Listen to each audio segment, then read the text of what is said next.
Some people say that mass immigration into the United States can help reduce world poverty. Is that true? Well, no, it's not. And let me show you why. This gumball represents the 1 million legal immigrants that the United States has taken every year on average since 1990. Now, who in the world deserves our humanitarian compassion? The World Bank has one measure of the desperately poor of the world. They make less than $2 a day. And how many people make less than $2 a day in the world? Well, let's start with Africa. In Africa alone, there are 650 million people who make less than $2 a day. 650 million. And in India, another 890 million people, desperately poor. China adds another 480 million people, making less than $2 a day. And unfortunately, the rest of Asia has a heartbreaking 810 million people who the World Bank says make less than $2 a day. And finally, there's 105 million of Latin America's population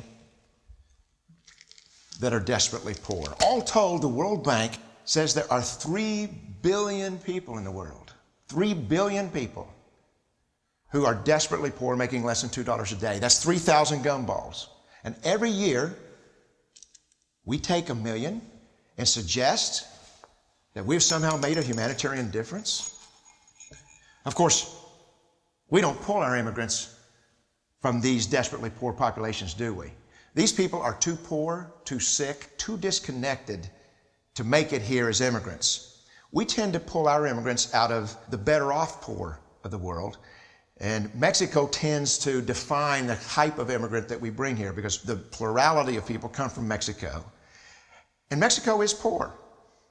How many people in the world live in countries that have average incomes lower than that of Mexico?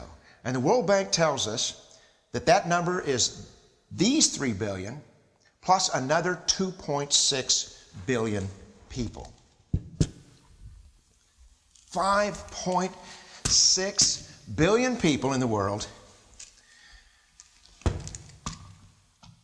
who live in countries with average incomes below that of Mexico. That's 5,600 gumballs. And so what is it that the elites are telling us? They're telling us that when we take this 1 million immigrants,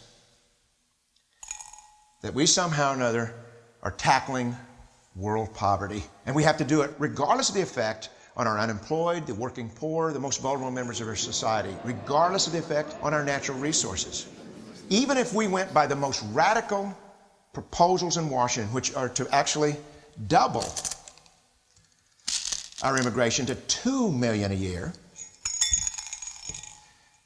which would totally overwhelm our physical, natural, and social infrastructures, we couldn't make a noticeable difference. And we may be really hurting the impoverished people of the world because the million that we do take are among the most energetic, often the better educated, certainly the most dissatisfied people that if they did not immigrate would be the agents for change to improve the lot of all the people in these countries.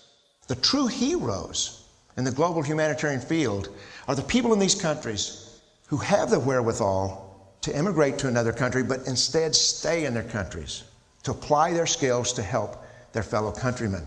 Unfortunately, our immigration system tends to entice these very type of people to abandon their countrymen. The impossibility of making even a dent is actually worse than it looks here. Because last year, when we took 1 million immigrants, these countries added, births over deaths, 80 million more people into the impoverished populations. And this year, Congress is bringing in 1 million legal immigrants. And this year, according to the United Nations, these countries are expected to add another 80 million people. And next year, you can be quite sure that Congress, unless stopped by the American voters, will bring in another 1 million immigrants. And these countries, unfortunately, will be adding another 80 million people. into these impoverished nations. We could take 5 million a year, but we'd never get ahead of what's happening in these countries. Not in this century. Don't you see?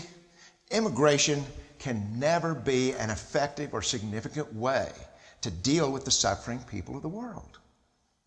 They have to be helped where they live. 99.9% of them will never be able to immigrate to a rich country. There's no hope for that. They have to bloom where they're planted. The only place that 99.9% of these people can be helped is where they live. Let's help them there.